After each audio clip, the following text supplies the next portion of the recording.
Hello students, कैसे हैं आप सब लोग। आई होप आप लोग अच्छे होंगे, अच्छे से पढ़ाई कर रहे होंगे। अब ये क्लास 12 की जो मिसलेनियस एक्सरसाइज है प्रोबेबिलिटी की, और ये लास्ट एक्सरसाइज है, और हमारा क्लास 12 का जो सिलेबस है एनसीईआरटी से एंड हो जाएगा इस क्लास के बाद। ठीक है, तो देखते हैं मिसलेनियस एक्सरसाइज में तो कॉन्सेप्ट वही होंगे जो हमने सीखा है प्रीवियस एक्सरसाइज से, तो वही सब कॉन्सेप्ट यूज होगा।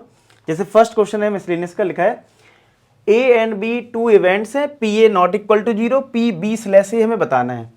और ये आपके यहाँ पे फर्स्ट है अगर ए इज सबसेट ऑफ बी हो, और सेकंड है ए इंटरसेक्शन बी फाई हो।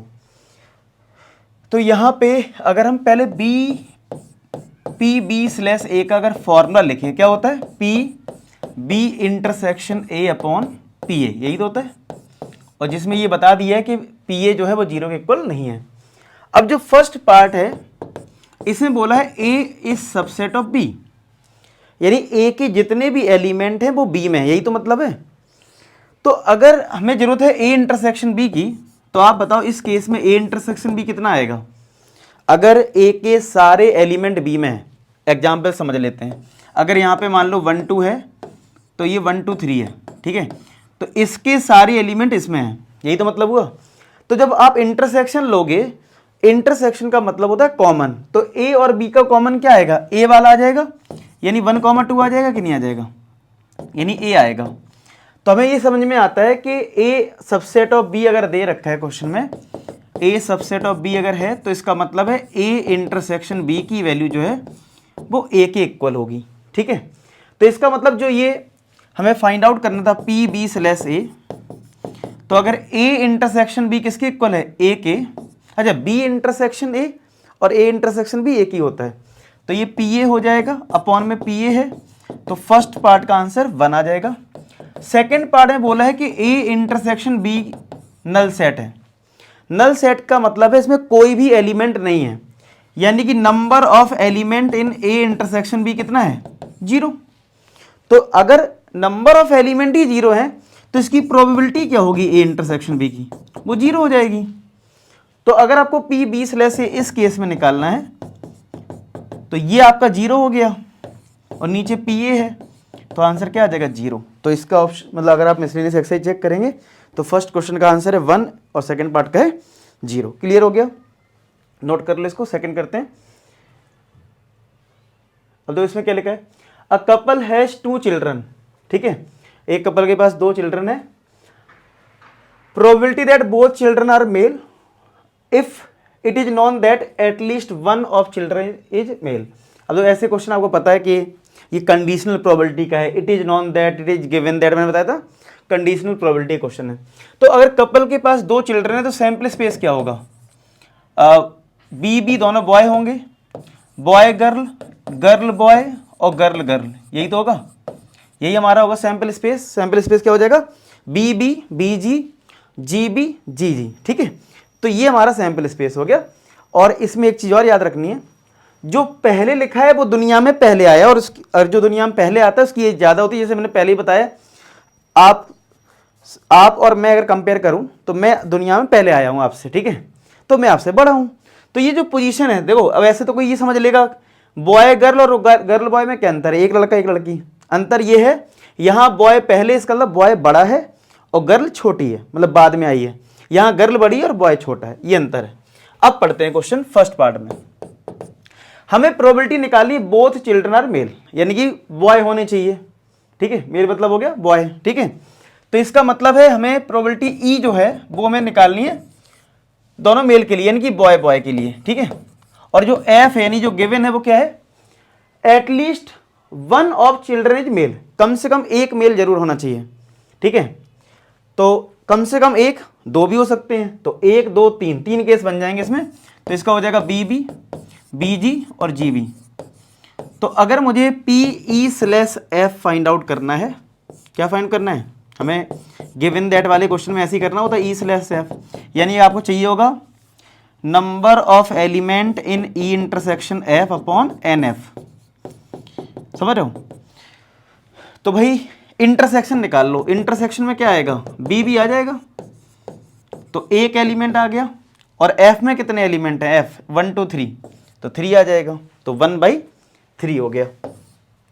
सेकेंड पार्ट की अगर मैं बात करूं, ठीक है, सेकेंड पार्ट की अगर मैं बात करूं, सेकेंड पार्ट में अगर देखें तो यहां पे क्या हो जाएगा, देखते हैं। इसमें लिखा है वन ऑफ, और सेकेंड पार्ट में बोथ चिल्ड्रन आर फीमेल, मतलब आपको प्रोबेबिलिटी किसकी निकालनी है, बोथ चिल्ड्रन आर फीमेल, यानी कि गर्ल गर्ल हो गया, यानी ई इस बार क्या है, जी जी, और एफ जो इट इज नोन दैट क्या है, एल्डर चाइल्ड इज फीमेल, यानी बड़ा जो बच्चा है वो गर्ल होना चाहिए, यानी फीमेल होना चाहिए। तो बड़ा किस में हो जाएगा, इस वाले में, क्योंकि इसमें गर्ल पहले है तो इसकी एज ज़्यादा होगी, ऐसी इसमें भी हो जाएगा, यानी केस आ जाएगा जी बी और जी जी, इन दोनों में गर्ल बड़ी हो जाएगी। तो इसमें अगर कॉमन निकालोगे तो तुम्हारा जी जी आ जाएगा। तो अगर हम फॉर्मूला इस बार लगाएं पी ई स्लैश एफ का, यानी कि P E intersection N E intersection F upon N F, हम ये भी लगा सकते हैं और प्रोबेबिलिटी भी लगा सकते हैं। तो हमें एन सीधा सीधा दिख रहा है कि number of element in E intersection F 1 है और एफ में 2 एलिमेंट हैं, तो 1/2 आ जाएगा। समझ में आया? तो इसका सेकंड क्वेश्चन का आंसर क्या हो गया, 1/2। ठीक है, ये आ रहा है। अब जरूर देखते हैं, नोट कर लो इसको। अब थर्ड क्वेश्चन में क्या लिखा है, 5% मैन जो है और 0.25% वुमेन जो है, इनके ग्रे हेयर हैं, ठीक है, और grey hair person selected random, probability निकालनी, पर्सन जो है मेल होना चाहिए। Assume that there are equal number of male and female, ठीक है। तो आपको प्रोबेबिलिटी किसकी निकालनी है कि भाई पर्सन जो होना चाहिए मेल होना चाहिए।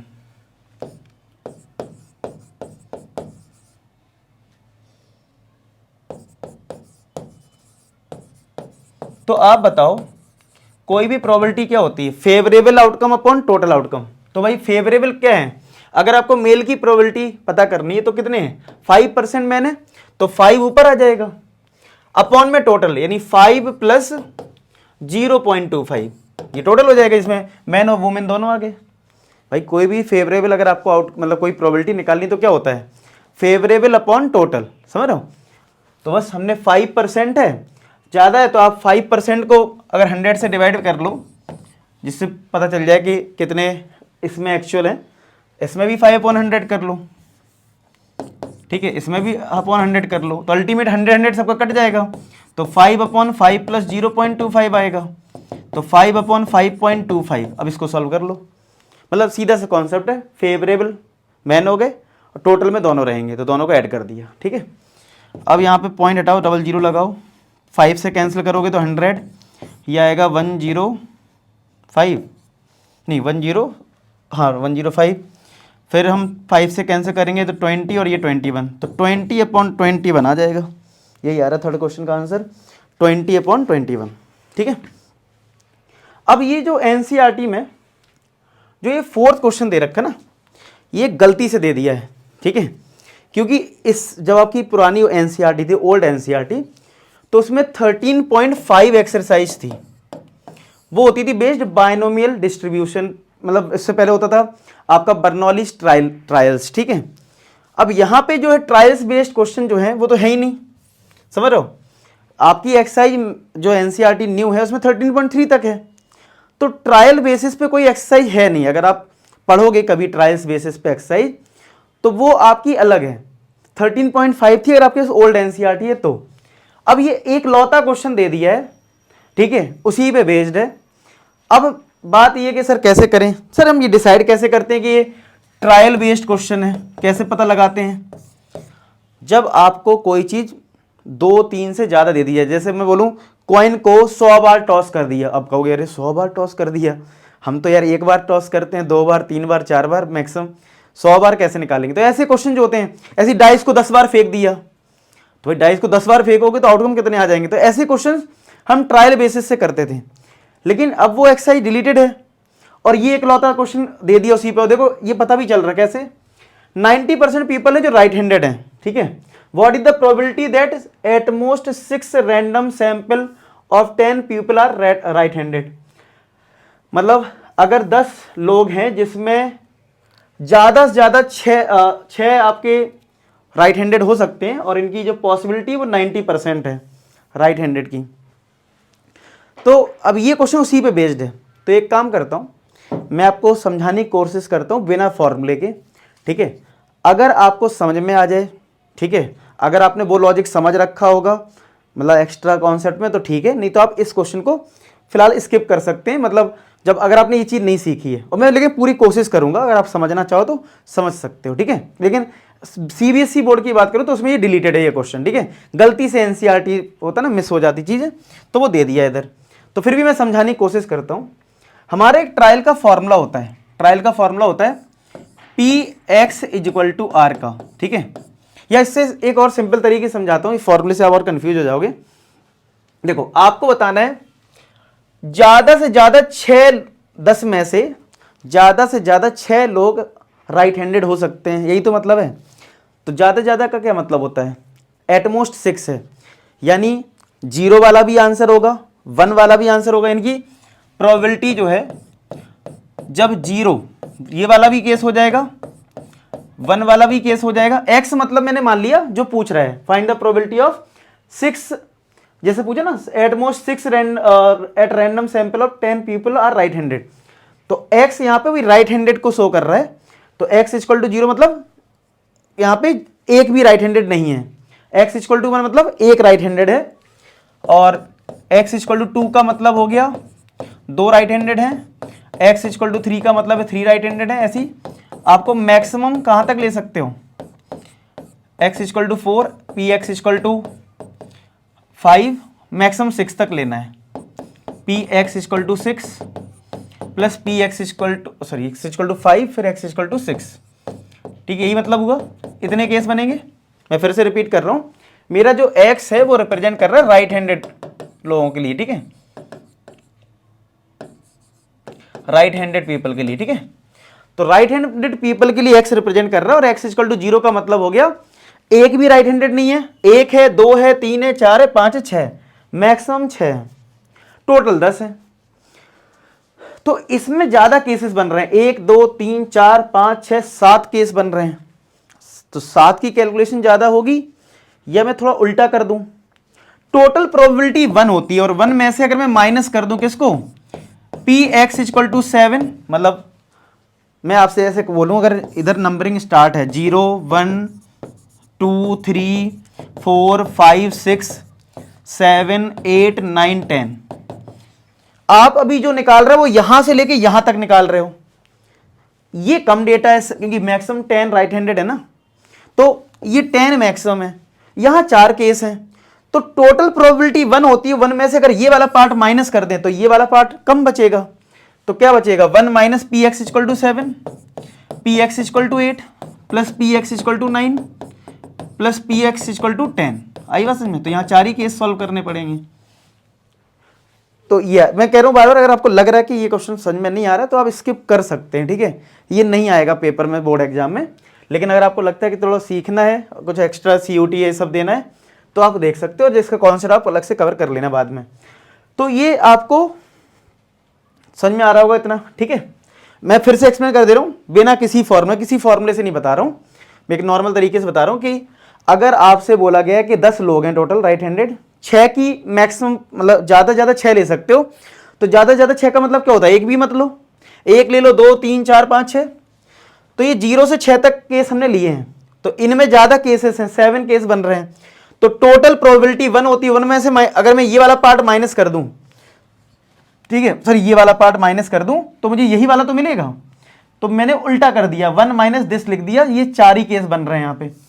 अब आते हैं इसको कैसे लिखें, अब इसको सॉल्व कैसे करें। देखो, हमें यहां पे x इक्वल टू 7 रिप्रेजेंट कर रहा है कि 10 में से 7 लोग राइट हैंडेड हैं, तो सिलेक्शन हो गया, यानी 10C7 हो गया। क्या हो गया, 10C7। लेकिन जो राइट हैंडेड की प्रोबेबिलिटी वो 90% है। क्या है, 90% है। तो आपको क्या करना पड़ेगा, मल्टीप्लाई करना पड़ेगा जो इसकी प्रोबेबिलिटी है 90/100%, को हमने फ्रैक्शन में चेंज कर लिया। अब इधर क्या लिखें, तो भाई आपको पता है कि 10 में से 7 अगर आपने राइट हैंडेड लिए हैं तो यहां पे पावर 7 आएगी, क्योंकि ऐसे समझो इसको, 7 लोग हैं तो पहले का आदमी का परसेंटेज 90/100, दूसरे वाले का भी 90/100, तीसरे का भी 90/100। इसी तरीके से तुम्हारे पास क्या 90/100 की पावर 7 आ जाएगा? आप कहोगे हाँ सर, लेकिन टोटल कितने लोग थे? 10 लोग थे। तो जो 3 लोग बचे हैं यानी कि वो राइट हैंडेड नहीं है। तो अगर 90%, अगर मैं बोलूं 90% राइट हैंडेड की प्रोबेबिलिटी है, पी आर मान लेते हैं 90/100, तो P not R, not right handed मतलब बोलूं, ठीक है, तो वो क्या होगी? 1 माइनस दिस कर दो 90/100 यानी 10/100, समझ रहे हो? तो यहां पे हम 10/100 लिख देंगे और इसमें कितने लोग बचे हैं? 7 लोग तो यहां कवर हो गए, तो बचे होंगे 3 लोग। 3 लोग हमारे नॉन राइट हैंडेड हैं। अच्छा, अगर ये फॉर्मूला अगर मैं बता देता इस क्वेश्चन में, तो ये क्वेश्चन आपको ज्यादा आसान लगता है। अब वही वाली बात है कि कोई तुम्हें कॉन्सेप्ट ना बताए, कोई तुम्हें कोई कॉन्सेप्ट ना बताए, सीधा क्वेश्चन बता दे, तो दिक्कत तो आएगी। तो यहां क्या हो रहा है, मैं कोशिश कर रहा हूं आपको समझाने की कि बिना किसी फॉर्मूले के, लेकिन दिक्कत तो हो रही होगी। तो मैं यही बोल रहा हूं कि अगर दिक्कत ज्यादा समझ में आ रहा है तो आप इसको कंटिन्यू कर सकते हो। अगर लग रहा है कि बहुत ज़्यादा टफ हो रहा है, नहीं आ रहा समझ में क्या चीज़ हो रही है, तो आप इसको स्किप करें, ठीक है। लेकिन मैंने कोशिश करी कि बिना किसी फॉर्मूले के, नहीं तो ये फॉर्मूले से होता है, ठीक है। तो मैं फिर से समझा रहा हूँ, मैंने क्या बोला कि अगर मुझे 10 में से 7 लोग सिलेक्ट करने थे, तो मैंने 10C7 लिखा, और 7 लोग राइट हैंडेड हैं, तो उसकी प्रोबेबिलिटी कितनी है? 90/100, तो उसको पावर 7 दे दिया। तो बचे 3 लोग हैं जो नॉन राइट हैंडेड होंगे, तो वो 10/100 होगी। फिर हम इसके लिए लगाएंगे प्लस, फिर 8 है तो 10C8 हो जाएगा। 10 में से 8 लोग राइट हैंडेड है, तो यहां पावर 8 कर देंगे इस बार, 90/100 की पावर 8, और 10/100 की पावर कितनी आ जाएगी? 10/100 की पावर आ जाएगी कितनी? 8 कवर हो गए 2, तो 2 आ जाएगी। फिर ऐसी लास्ट में 10C9 आ जाएगा, और यहाँ पे 90/100 की पावर 9 होगा, ठीक है। और यहाँ 10/100 की पावर कितना होगा? 1, क्योंकि टोटल 10 होने चाहिए। फिर 10C10 आ जाएगा, और 90/100 की पावर 10 आ जाएगा। अब 10 कवर हो गए, तो ये एक भी नहीं होगा, तो बस ब्रैकेट क्लोज हो जाएगा, ठीक है, क्योंकि ऑलरेडी 10 कवर हो गए, तो नॉन राइट हैंडेड लेने की जरूरत नहीं है। अब ये आंसर सिंप्लीफाई करने की जरूरत नहीं है, इसको समेशन यूज करके लिख सकते हैं। कैसे? 1 माइनस, एक याद है समेशन ऐसे लिखते थे, कभी लिखा हो? इसमें हम क्या करेंगे, जनरल फॉर्म में आंसर लिखेंगे। कैसे? हमारे देखो ये 10 10 10 ये फिक्स चल रहा है हर जगह ना, तो हम इधर 10C, ये 7 हो रहा है, 8 हो रहा है, तो इसको हमने R लिख दिया और बता दिया कि R की वैल्यू 7 से लेके कहां तक जा रही है? 10 तक जा रही है। अच्छा, इसमें क्या हो रहा है, अगर यहां 7 है तो यहां भी 7 है, तो यानी 90/100 की पावर R हो जाएगा। और इधर कितना है? 3 कैसे आया? 10 में 7 माइनस करा तो 3 आया, 10 में 8 करा माइनस तो 2 आया, यानी माइनस हो रहा है। तो 10 में अगर R माइनस करोगे तो 10/100 की पावर आपको क्या मिलेगी? इन दोनों का डिफरेंस, यानी 10 माइनस का R। तो ये आपका आंसर हो गया कितना? ये आपका आंसर आ गया 1 माइनस सिग्मा, R की वैल्यू 7 से 10, 10CR, 0.9 की पावर R, 0.1 की पावर 10 माइनस का R। तो ये आपका आंसर है, बुक में यही दे दिया है, तो बिल्कुल सेम आ गया है, ठीक है। आ तो गया आंसर, लेकिन मैं वही बोलूँगा, वैसे ये फॉर्मूला होता है, ठीक है। तो अगर आपने वो चीज़ पढ़ी होगी तो आप समझ पा रहे होंगे ये क्या है। चलिए नेक्स्ट करते हैं, ये नोट कर लो। क्वेश्चन नंबर 5 बोला, एक लीप ईयर सिलेक्ट करा गया। What is the chance that it will contain 53 Tuesday. Leap year में हमें पता है नंबर ऑफ डेज हमारे कितने होते हैं, नंबर ऑफ डेज जो हैं लीप ईयर में वो होते हैं 366, ठीक है। लीप ईयर में नंबर ऑफ डेज कितने होते हैं? 366, ठीक है। तो चलो नंबर ऑफ डेज हमें पता है भाई 366 है हमारे। तो अब इसके बाद अगर मैं आपसे बोलूं कि कितने वीक टोटल आएंगे, तो आप 7 से डिवाइड कर लो 366 को। तो 7 5 जा 35, 7 2 जा 6 14 2, यानी 52 वीक्स तो सारे होंगे, यानी कि 52 वीक्स तो सारे कंप्लीट हो जाएंगे। 2 दिन ये एक्स्ट्रा बचेंगे, 2 डेज एक्स्ट्रा। आप बताओ 52 वीक्स का मतलब क्या है कि मंडे भी 52 बार आ जाएगा, संडे भी 52 टाइम्स आ जाएगा। हमसे पूछा 53 के लिए, तो 53 तो वो कहीं ना कहीं इन 2 दिन में आएगा ना, कि 2 दिन में वो क्या आ रहा है, 2 दिन में संडे मंडे आ रहा है, मंडे ट्यूसडे आ रहा है, क्या आ रहा है, जो आएगा उसके हिसाब से वो दिन 53 बनेगा। समझ रहे हो? तो अगर मैं सैंपल स्पेस की बात करूं, ये 2 दिन एक्स्ट्रा की, देखो 52 वीक्स टोटल हैं, ये इसका मतलब अब आपको पता है एक वीक में 7 दिन होते हैं, तो 7 डेज में अगर 52 वीक्स अगर हो गए हैं तो इसका मतलब हर दिन 52 टाइम्स आ चुका है। मंडे भी आ गया, ट्यूसडे भी आ गया, सारे आ गए। हमसे पूछा 53, तो 53 हमारा कहीं ना कहीं इन 2 डेज एक्स्ट्रा वाला कॉन्सेप्ट जो है उसी पे डिपेंडेंट होगा। तो 2 दिन में क्या क्या हो सकता है सैंपल स्पेस में? संडे मंडे हो सकता है, मंडे ट्यूसडे हो सकता है, ट्यूसडे वेंसडे हो सकता है, वेंसडे थर्सडे हो सकता है, थर्सडे फ्राइडे हो सकता है, फ्राइडे सैटरडे हो सकता है, सैटरडे संडे हो सकता है। तो कितने हो गए? 7 हो गए, 7 केस आ गए। ठीक है, 7 डेज हो गए। अच्छा, फेवरेबल आउटकम क्या होगा? फेवरेबल आउटकम की बात करें तो हमसे फेवरेबल आउटकम में बोला है कि भैया ट्यूसडे होना चाहिए, 53 ट्यूसडे, तो ट्यूसडे यहां मिल रहा है और यहां मंडे ट्यूसडे में मिल जाएगा और ट्यूसडे वेंसडे में मिल जाएगा। तो 2 आउटकम फेवरेबल हो गए। तो इसकी प्रोबेबिलिटी क्या हो जाएगी? फेवरेबल आउटकम 2 है, टोटल आउटकम 7 है, तो आंसर क्या आ गया? 2/7। ये आपने 10th में भी किया होगा वैसे। ठीक है, चलो नोट कर लो इसको, नेक्स्ट करते हैं। क्वेश्चन नंबर 6 में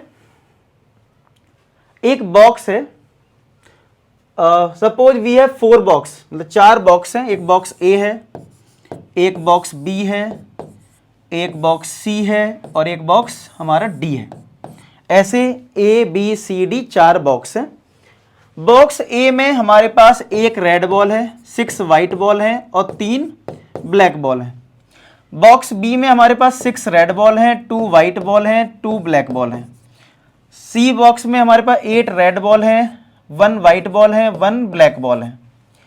डी वाले में हमारे पास 0 रेड बॉल है, 6 वाइट बॉल हैं और 4 ब्लैक बॉल हैं। ठीक है, इस तरीके से दे रखा है। अब इनमें से एक बॉक्स चूज करना है और एक सिंगल मार्बल निकालना है और मार्बल रेड कलर की होनी चाहिए। यानी ये बेस थ्योरम पे बेस्ड क्वेश्चन हो गया है। और प्रोबेबिलिटी बतानी कि it is drawn from box A, मतलब एक प्रोबेबिलिटी बतानी कि बॉक्स ए से निकलना चाहिए, एक बताना है कि वो बॉक्स सी बी से निकलना चाहिए और एक बताना है बॉक्स सी से निकलना चाहिए।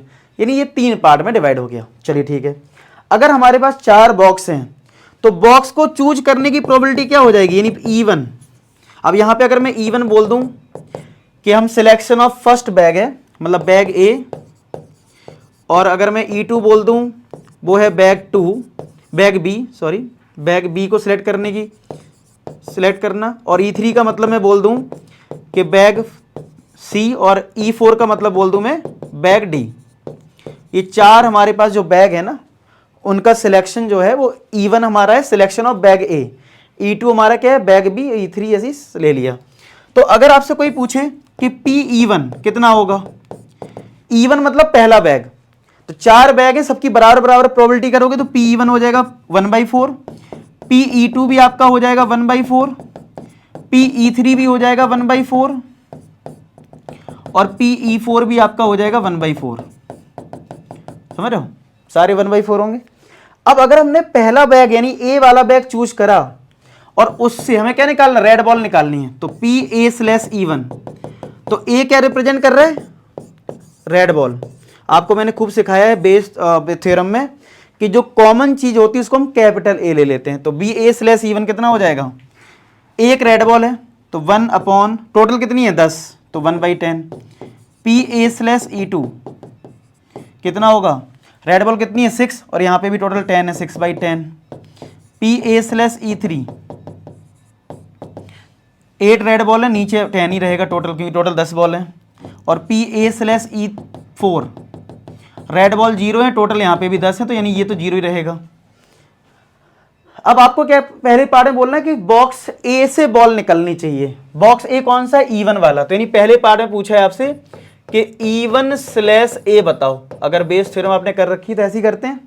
तो अब आप इस फॉर्मूले में क्या करोगे, फेवरेबल ऊपर रहेगा यानी कि PE1 इंटू PA/E1 ये ऊपर रहेगा, और डिवाइड में क्या आएगा, टोटल मतलब ये चारों केस, तो PE1 into PA/E1 plus PE2 into PA/E2, PE3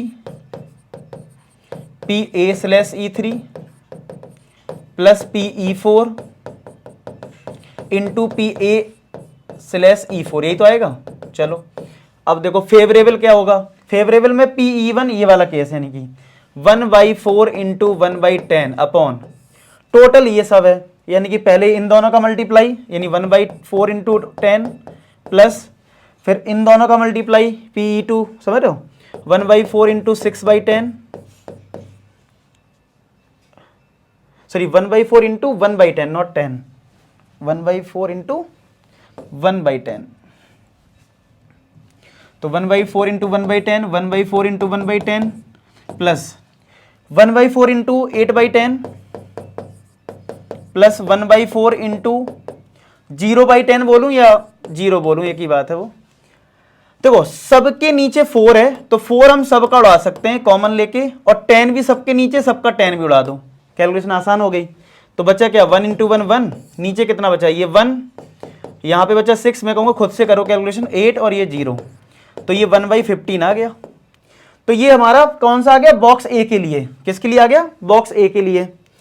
अब अगर हम बॉक्स बी की बात करेंगे, यानी कि प्रोबेबिलिटी निकालनी होगी E2/A बैग 2 की। अब मैं इतना बड़ा लिखने की जरूरत नहीं है, बैग 2 का निकालना है यानी बैग बी का, तो फेवरेबल में इन दोनों का मल्टीप्लाई होगा, जैसे ये दोनों करा था ना, तो यहां E1 था, यहां E2 हो जाएगा, यानी कि ये आ जाएगा 1/4 इंटू 6/10, और डिवाइड में पूरा का पूरा यही रहेगा, टोटल प्रोबेबिलिटी डिवाइड में सेम रहता है, चाहे बैग ए हो, चाहे बैग बी हो, चाहे सी हो। तो डिवाइड वाला टर्म ये पूरा लिख दो, ये लिखा है 1/4 into 1/10 plus 1/4 into 6/10 plus 1/4 into 8/10 1/4 into 0/10।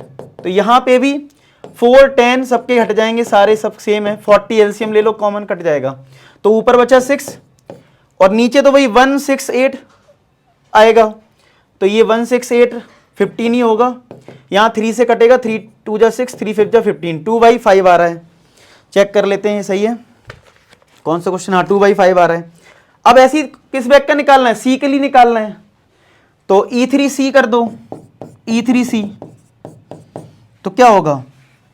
अब आप देखो थोड़ी स्पेस मेरे पास, चलो मैं कर लेता हूँ 1 मिनट।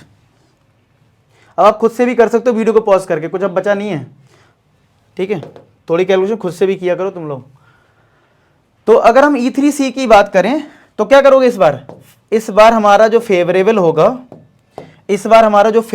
वो क्या होगा, E3 और E3, जैसे पहले वाले में E1 था, अब E3 पूछा है, तो ये दोनों मल्टीप्लाई में आएंगे ऊपर, यानी 1/4 इंटू 8/10 अपॉन, नीचे सेम रहेगा ये पूरा, जैसा पहले में था वैसे इसमें रहेगा, यानी 1/4 into 1/10 sorry 1/10 plus 1/4 into 6/10 plus 1/4 into 8/10 plus 1/4 into 0/10, ठीक है। तो इधर भी 10 कट जाएंगे, सारे 4 कट जाएंगे, 10 कट जाएंगे, ठीक है। तो ऊपर बचेगा 8, नीचे बचेगा 15, तो 8/15 इसका आंसर आ रहा होगा, ठीक है, यही आ रहा है। समझ में आया, तो ये उस तरीके से सॉल्व हो रहा है। उम्मीद करता हूँ ये आपको क्वेश्चन समझ में आ गया होगा, नोट कर लो, वेज थ्योरम पे बेस्ड था। अब देखो नेक्स्ट 7th में assume the chances of patient having heart attack is 40%, मतलब एक जैसे हार्ट अटैक आने का जो परसेंटेज है ना किसी भी पर्सन को, पेशेंट को, वो 40% है, मतलब 100% नहीं है। ये नहीं बोला कि अगर कोई पेशेंट है तो 100% हार्ट अटैक का चांस है, सिर्फ 40% ही चांस है, सिर्फ मतलब 40% ही बहुत होता है, ठीक है। It is also assume that meditation and yoga course reduce the risk of heart attack by 30% and prescription of certain drug reduces by 25%, यानी कि ये बोला गया है, जैसे फॉर एग्जांपल एक हॉस्पिटल है जिसमें पेशेंट हैं बहुत सारे, तो पहली बात तो ये बोली कि उनमें से 40% लोगों को हार्ट अटैक के चांस है। अब हार्ट अटैक के चांस है तो हमें पता है कि चांसेस को रिड्यूस करने का कुछ ना कुछ होता है, तो बोला योगा करके, योगा और मेडिटेशन करके उसको रिड्यूस करा जा सकता है, कितना 30%, और अगर ड्रग वगैरह मेडिसिन वगैरह यूज कर लिया जाए तो 25%। इसका मतलब 2 चीजें हैं, यानी 2 चीजें क्या है, एक योगा और मेडिटेशन है, मतलब क्या है, E1 हमने ले लिया योगा और मेडिटेशन मतलब, ठीक है, योगा एंड मेडिटेशन से अगर कोई बंदा रिड्यूस कर रहा है, ठीक है, और E2 ले लिया जब वो कोई ड्रग यूज कर रहा है, ठीक है। तो आप बताओ, दो केस हैं, एक पेशेंट है उसके बाद दो केस हैं, एक योगा मेडिटेशन कर ले या ड्रग यूज कर ले, तो दोनों बराबर बराबर है ना, तो PE1 हो जाएगा 1/2 और PE2 भी हो जाएगा 1/2। अब देखते हैं आगे क्या है। तो इतना परसेंट तो वो रिड्यूस कर रहे हैं। At a time patient can choose any one of two option, सही बात है, वो हाफ हाफ ले लिया मैंने, इक्वल प्रोबेबिलिटी है। It is given that after going through one of two option, यानी इन दो ऑप्शन में कोई जब यूज कर लेता है, patient selected at random suffers a heart attack. अच्छा, पेशेंट तब भी हार्ट अटैक सफर करता है, ठीक है। Find the probability that patient followed a course of meditation and yoga. यानी ये E1 से रिलेटेड पूछ रहा है, लेकिन जो आपको पता है ये बेस थ्योरम का क्वेश्चन है, तो कोई कॉमन चीज तो होनी चाहिए ना, कोई कॉमन चीज होनी चाहिए। तो कॉमन चीज क्या है यहाँ पे, वो यहाँ लिखी है कि जब वो दो में से कोई एक चीज चूज करता है तो patient selected at random suffers a heart attack, यानी फिर भी वो हार्ट अटैक सफर करे। यानी जो हमारा ए होता है, ए जो हम बोलते हैं कि कॉमन चीज है, तो वो क्या है, सफर अ हार्ट अटैक, मतलब तब भी आपसे ये नहीं पूछ रहा कि हार्ट अटैक रिड्यूस का बताओ, बोल रहा तब भी हार्ट अटैक के चांसेस क्या हैं, वो वाली प्रोबेबिलिटी बताओ। यानी कि अगर हमें PA/E1 बताना है, A/E1 मतलब ध्यान समझो, A/E1 का मतलब है कि आपने योगा यूज करा तब भी हार्ट अटैक के कितने चांसेस हैं, ये बताना है, ठीक है, समझ रहे हो। फिर से वीडियो को पॉज करो, समझने की कोशिश करो। ए क्या है, ए है कि वही पर्सन है, 40% लोग हैं जिनमें हार्ट अटैक के चांस है, उसमें से अगर योगा मेडिटेशन यूज करता है या फिर ड्रग यूज करता है तब भी हार्ट अटैक सफर होने की चांसेस क्या हैं, ठीक है। तो ये ए चीज है, वो कॉमन है, तो आपने पढ़ लिया हो। तो ए यहां पे हार्ट अटैक के चांसेस कितने हैं। तो पहली चीज तो ये कि हार्ट अटैक के जो चांसेस थे वो 40% थे किसी भी परसेंट के लिए, पेशेंट के लिए, तो 40/100 तो रहेगा। मल्टीप्लाई में क्या आएगा, जब आपने E1 यानी कि योगा और मेडिटेशन यूज करा तो आपने 30% हार्ट अटैक के रिस्क को रिड्यूस कर दिया, तो बचा कितना होगा, तब भी 70% बचा होगा, तो आपको 70/100 से और मल्टीप्लाई कर देना है। तो ये हो गया PA/E1। अच्छा, थोड़ा डाउट आया होगा, मैं बता रहा हूं क्यों डाउट आया होगा।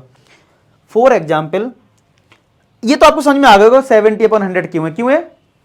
अगर आपने हार्ट अटैक के चांसेस को 30% रिड्यूस करा है, ठीक है, लेकिन हमें रिड्यूस करने का नहीं पूछा गया, हमसे पूछा है तब भी एक पेशेंट हार्ट अटैक सफर करता है तो उसके चांसेस बताओ, तो भैया वो तो 70/100 होगा ना, क्योंकि 30% रिड्यूस कर दिया।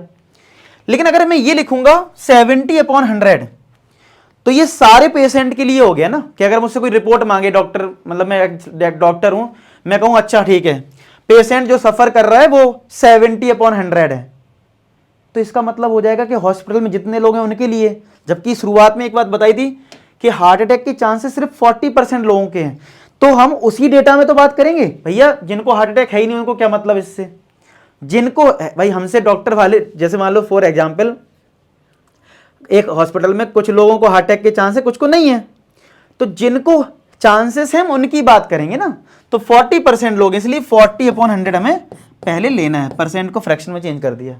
ऐसी हम निकालेंगे PA/E2, तो पहले 40/100 तो इसमें भी ले लेंगे, और जब आपने ड्रग्स यूज करा है, क्या यूज किया, ड्रग्स अगर यूज करा है तो बोला था 25% रिड्यूस हो रहा है, तो बचा कितना होगा, तब भी 75% बचा होगा, यानी 75/100। बस हो गए सारे केस। अब निकालना क्या है कि पेशेंट ने मेडिटेशन योगा फॉलो किया हो, यानी कि E1 वाला केस, यानी PE1/A निकालना है, तो क्या हो जाएगा PE1 into PA/E1 upon total, यानी कि PE1 into PA/E1 plus PE2 into PA/E2, ठीक है, ये चीज है। तो यहां पे PE1 कितना है 1/2, PA/E1 ये आपका है 40/100 इंटू 70/100 अपॉन टोटल में क्या आएगा 1/2 into 40/100 into 70/100 plus 1/2 into 40/100 into कितना है 75/100। तो देखो नीचे भी 1/2 40/100 कॉमन मिल रहा है, तो ऊपर तो है 1/2 इंटू 40/100 इंटू 70/100, लेकिन डिवाइड में भी 1/2 इंटू 40/100 कॉमन मिल रहा है, तो बचा क्या 70/100 प्लस 75/100। तो ये पूरा पार्ट कैंसिल हो गया, तो ऊपर है 70/100, अगर नीचे एलसीएम 100 ले लिया जाए तो 70 यानी 145 आ जाएगा, ये कट गया, तो 70/145 5 से कैंसिल हो रहा है ये, तो ये हो जाएगा 14 और यहाँ आ जाएगा कितना 5 2 जा 10 5 9 जा 45 14/29, यही आपका आंसर आ रहा है। क्लियर, समझ में आया? तो योगा मेडिटेशन वाला क्वेश्चन कैसे करना है, तो ये याद रखो, थोड़ा सा अच्छा क्वेश्चन था, मतलब यहाँ पे कुछ ज़्यादा दिमाग लगाना था, नोट कर लो, ठीक है। अब क्वेश्चन नंबर जो 8 है, क्या लिखा है, each element of second order determinant, मतलब जैसे ये डिटरमिनेंट है 2 क्रॉस 2 का लेना है, यानी 4 एलिमेंट होते हैं, इज आइदर 0 और 1, यानी कि जो एलिमेंट लेने हैं उनमें या तो 0 होगा या फिर 1 होगा, 0 होगा या फिर 1 होगा, 0 होगा या फिर 1 होगा, 0 होगा या फिर 1 होगा हर एक element. What is the probability that value of determinant is positive, यानी आपको वो प्रोबेबिलिटी बतानी है जिसमें आपको यहाँ पे जो रिजल्ट है, मतलब डिटरमिनेंट की वैल्यू जो है वो पॉजिटिव मिले। वो तो ठीक है पॉजिटिव वाली बात, पहले ये बताओ कि अगर 0 और 1 है एक एलिमेंट को फिल करने की पॉसिबिलिटी, तो केसेस कितने बनेंगे, मतलब एक प्लेस को, मतलब number of way to fill any element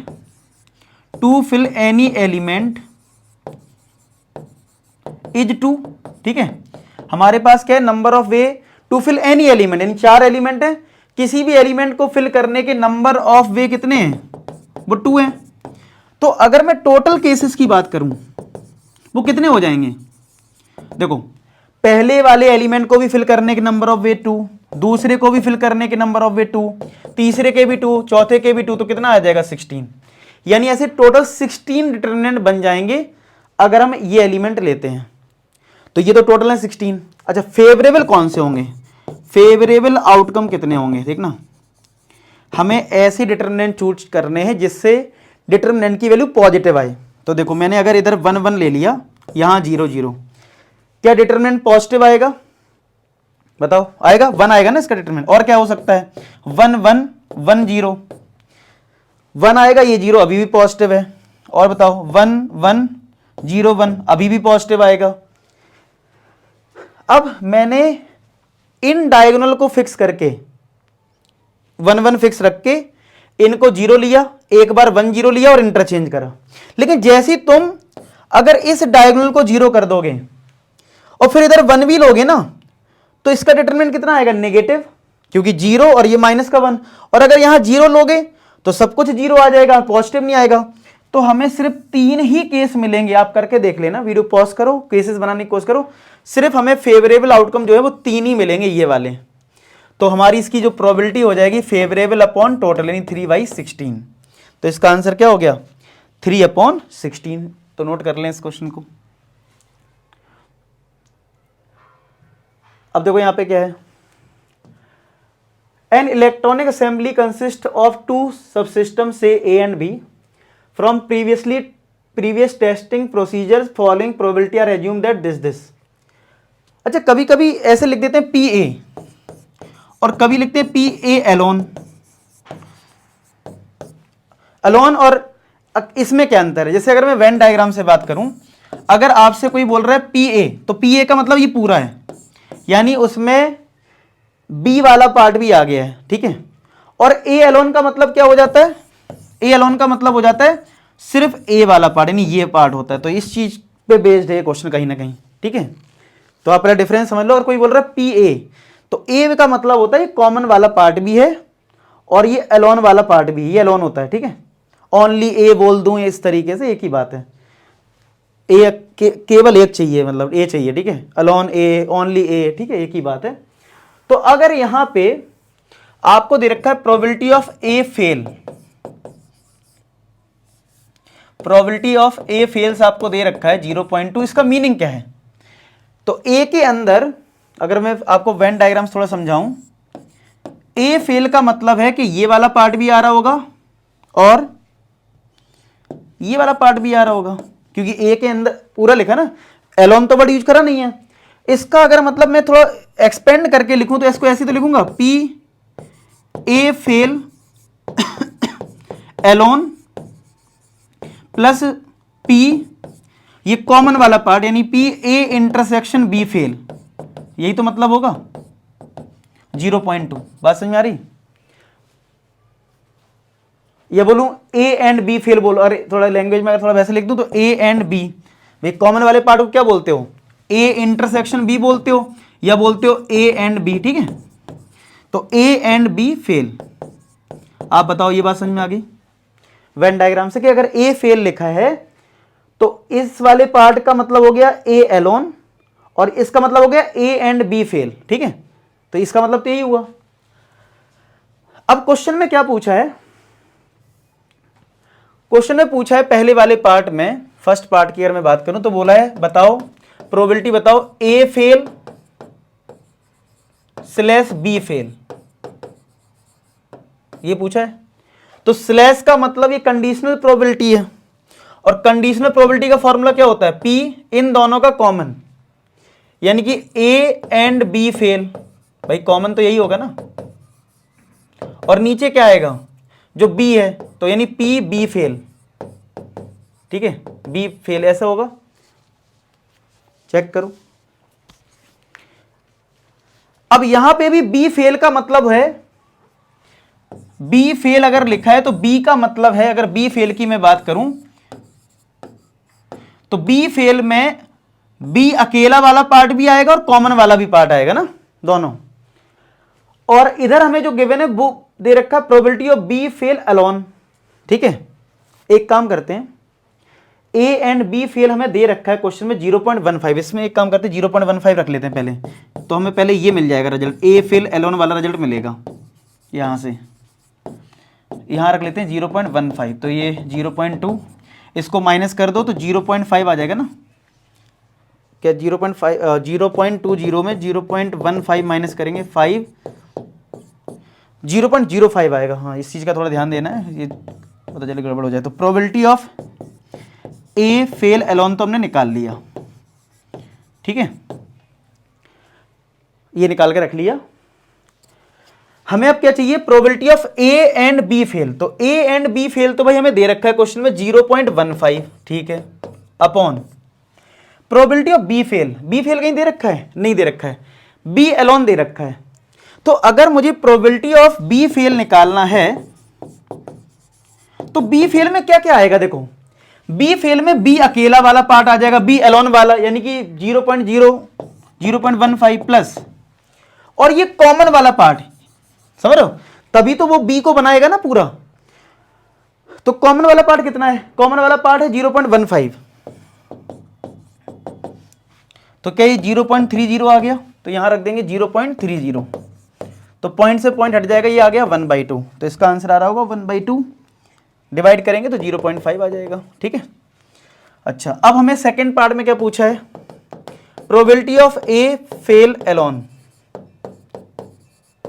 तो ये तो हमने पहले से निकाल लिया, यहाँ पे 0.05 है, ठीक है, तो ये बस खत्म हो गया क्वेश्चन। लेकिन ये कंफ्यूजिंग मतलब घुमाने वाला क्वेश्चन था, तो आपको मैं फिर से बता दूं, अगर कहीं ए अगर लिखता है तो ए में ए वाला पार्ट तो आता ही, यानी ये अकेला ए वाला, और कॉमन पार्ट भी आता है, तो इस बेसिस पे ये क्वेश्चन था। तो इसको वीडियो को पॉज करके खुद से समझने की कोशिश करो जो मैंने समझाया है, तो फिर आपसे ये क्वेश्चन बनने लगेगा।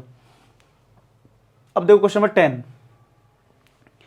अब एक बैग है, बैग 1 है जिसमें हमारे पास 3 रेड हैं और 4 ब्लैक बॉल हैं, और एक बैग 2 है जिसमें हमारे पास 4 रेड बॉल हैं और 5 ब्लैक बॉल हैं। 1 ball is transfer from bag 1 to bag 2, एक बॉल ट्रांसफर की गई है from 1 to 2, then ball is drawn from 2, यानी कि पहले जब बॉल ट्रांसफर कर दी तो बैग 2 से हमें बॉल निकालनी है और वो कौन सी होनी चाहिए, रेड कलर की। और ये पूछा गया है कि प्रोबेबिलिटी बताओ कि ट्रांसफर बॉल इज ब्लैक। तो पहले तो आपको ये समझना है क्वेश्चन है कहां से, ठीक है। अब आप बताओ, जब आप बॉल ट्रांसफर कर रहे होगे एक, तो वो रेड होगी या फिर ब्लैक होगी, समझ रहे हो। तो इसका मतलब यहीं से पता चल गया दो केस बन रहे हैं, यानी कि E1 हमने मान लिया ट्रांसफर ऑफ रेड बॉल, ठीक है, ट्रांसफर ऑफ रेड बॉल, और E2 हमने ले लिया ट्रांसफर ऑफ ब्लैक बॉल। मतलब दो केस बन गए ना, एक बॉल यहां से ट्रांसफर करनी तो रेड जा सकता है या ब्लैक जा सकता है, तो ट्रांसफर ऑफ ब्लैक बॉल। तो अगर मुझसे PE1 कोई पूछे, अब ट्रांसफर का क्या मतलब है कि यहां से एक रेड बॉल निकालनी है, ठीक है। E1 मतलब रेड बॉल का ट्रांसफर, ट्रांसफर का क्या मतलब है, इसमें से रेड बॉल निकालनी है। तो रेड है कितनी, 3 और टोटल है 7। और PE2 क्या होगा कि आपने ब्लैक बॉल ट्रांसफर करी है, तो ब्लैक है कितनी, 4, तो 4/7। अब आपसे ये बोला गया था जब आपने ट्रांसफर कर लिया है तो आपको निकालना है एक बॉल सेकंड बैग से, मतलब अब ट्रांसफर हो चुकी है तो सेकंड बैग से हमें निकालना है क्या, कौन सी बॉल निकालनी, रेड निकालनी है, ठीक है।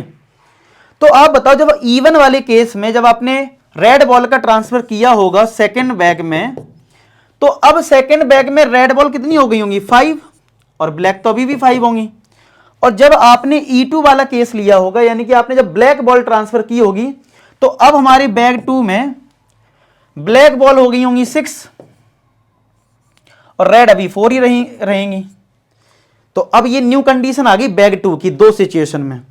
तो इस वाली सिचुएशन में अगर मैं ए मान रहा हूं, ए मेरा है क्या, रेड बॉल को निकालना, रेड बॉल फ्रॉम बैग 2। आपको मैंने ऐसे ही सिखाया है कि जब भी बेस थ्योरम का क्वेश्चन होता है तो जो कैपिटल ए होता है वो हमारा क्या होता है, कैपिटल ए हमारा होता है जो हमारा कॉमन चीज है। तो कॉमन चीज क्या है कि बैग 2 से आपको रेड बॉल निकालना है, ठीक है। तो PA/E1 कितना हो जाएगा, कितनी रेड बॉल है, 5 और टोटल 10, यानी 5/10। इधर PA/E2 तो 4/10, ठीक है। अब आपसे ये बोला गया था कि ट्रांसफर बॉल ब्लैक होनी चाहिए, तो ब्लैक हमने कौन सा केस लिया, E2 वाला। इसका मतलब आपको निकालना है PE2/A।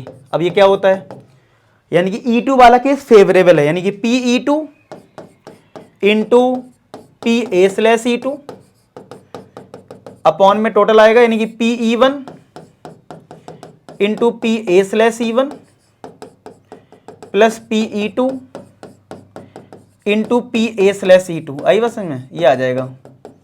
अब बस वैल्यूज पुट कर दो, तो PE2 है 4/7 into 4/10 upon 3/7 into 5/10 plus 4/7 into 4/10।